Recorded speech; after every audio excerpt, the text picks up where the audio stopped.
So I'm wondering, like, kind of how you thought you obviously made a whole bunch of great points.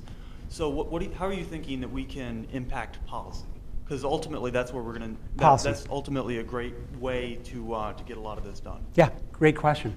Great question. Right now, I'm in dialogue with Senator Debbie Stabenow from Michigan. I don't know how she ended up, she ended up being in Michigan, but it's a great question. Everybody hear that? It's about how we can impact policy. You're right. Now, what you're doing is you're speeding up what I'm talking about. You're moving ahead, fast forwarding to where our evolution is going to be to get to the point to where we need to be. What you're doing is you're saying that, well, I would like to think we could all do it by just increasing awareness, but that's not going to happen. That's just not going to happen. Because of all these other influences that we're talking about. It didn't bother me. I worked my through all those influences. But for everybody else in the world, it's not going to happen. So it has to be through that. It has to be through policy change. Unfortunately, because we can affect policy. I mentioned this in one other workshop I was in, but I don't know, are Twinkies being made anymore? Twinkies? Hostess type cupcakes? Well, the deal is that they're unhealthy for us and for many reasons. If we all stopped eating Hostess Twinkies, they wouldn't be made. But until we get to that point, we'll have to go through policy change. So how do we impact that? Well, people like right now what's happening is our farm bill is being rewritten. And as I mentioned here, $280 billion is a lot of money going through 5 years of programs, right?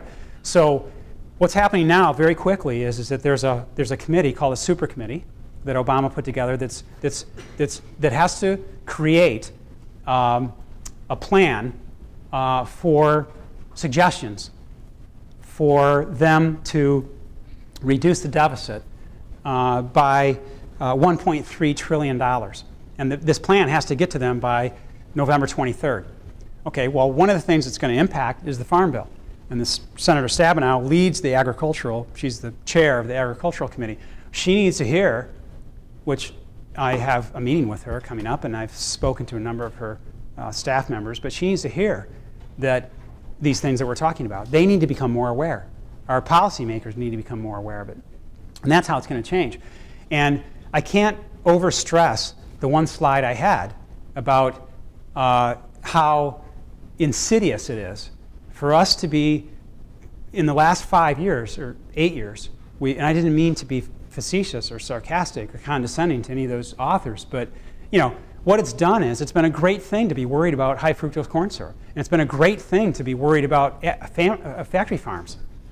But it's carried along with it this umbilical that now we're going to have to go through policy change because everybody's has been the false understanding, the false illusion that we get away from factory farms and get away from high fructose corn syrup, and all of a sudden everything's cured, and it's not.